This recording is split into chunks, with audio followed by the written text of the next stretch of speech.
দর্শক, মৌসুমী নিম্নচাপের প্রভাব কেটে যাওয়ায় পটুয়াখালী সহ উপকূলীয় এলাকায় কমেছে ঝোড়ো হাওয়ার শঙ্কা।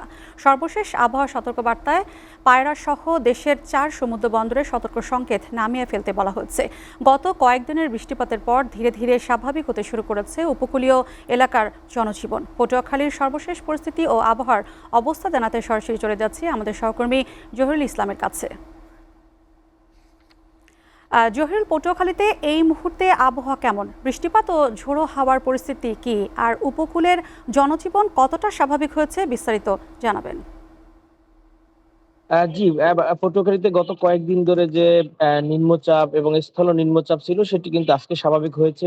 কিছুক্ষণ আগে আবহাওয়া অধিদপ্তর আ পটুয়াখালীর পায়রা সমুদ্র বন্দর সহ দেশের সকল সমুদ্র বন্দরে যে ৩ নম্বর স্থানীয় সতর্কতা সংকেত ছিল সেটি নামিয়ে ফেলতে বলেছেন এবং তারা বলেছেন যে এখন পর্যন্ত আর কোনো ঝুঁকি নেই। সেক্ষেত্রে আপনি জানেন যে পটুয়াখালী জেলা একটি মৎস্য আহরণকারী, অনেক জেলে এই পেশার সাথে সম্পৃক্ত।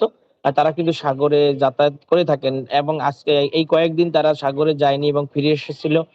তাদের যে আর্থিক ক্ষতি, তারা আজকে থেকে আবার সেই মাছ ধরার জন্য সাগরে রওনা করবেন। অনেকেই আমরা শুনতে পাচ্ছিলাম যে সকালেই রওনা করে গেছেন এবং তারা সে মাছ আহরণ করবেন এবং বেশিরভাগই বাংলাদেশের বেশিরভাগ ইলিশ কিন্তু পটুয়াখালী থেকে অ্যা অ্যা এখান থেকেই চাহিদা পূরণ করা হয়। আরেকটি বিষয় হচ্ছে এই টানা বৃষ্টিতে পটুয়াখালীর জনজীবনে ব্যাপক ধরনের একটি প্রভাব পড়েছিল। অনেকেই ঘরবন্দি ছিল।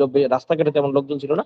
ঠিক আজকে সকালেই কিন্তু দেখা গেছে যে অনেকটা রোদ এসেছে এবং সকাল থেকেই শিশুরা তাদের স্কুলে আসছেন। এবং অনেক মাঠে-ঘাটে লোকজন দেখা গেছে। বিশেষ করে অফিস আদালতেও তাদের সেবা প্রত্যাশী যারা ছিল তারা বেড়েছেন।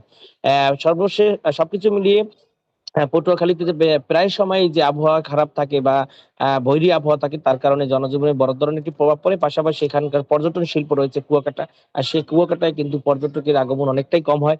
যার কারণে পর্যটন শিল্প একটি আর্থিক ক্ষতির সম্মুখীন হতে। আজকে থেকে যে আবার আবহাওয়া স্বাভাবিক হয়েছে তাতে আ আ কুয়াকাটার যারা হোটেল মালিক রয়েছেন তারা জানিয়েছেন যে এখন থেকে আবার পর্যটক আসবেন। যেহেতু সামনে ছুটির দিন রয়েছে, তাদের আবার সেই স্বাভাবিক একটি যে প্রক্রিয়া এবং স্বাভাবিক যে জীবনযাত্রা সেটাই ফিরে আসবে এবং কুয়াকাটায় যে একটি সবসময় যে পর্যটকদের পদচারণায় মুখর থাকে সেটি কিন্তু আবার ফিরে আসবে।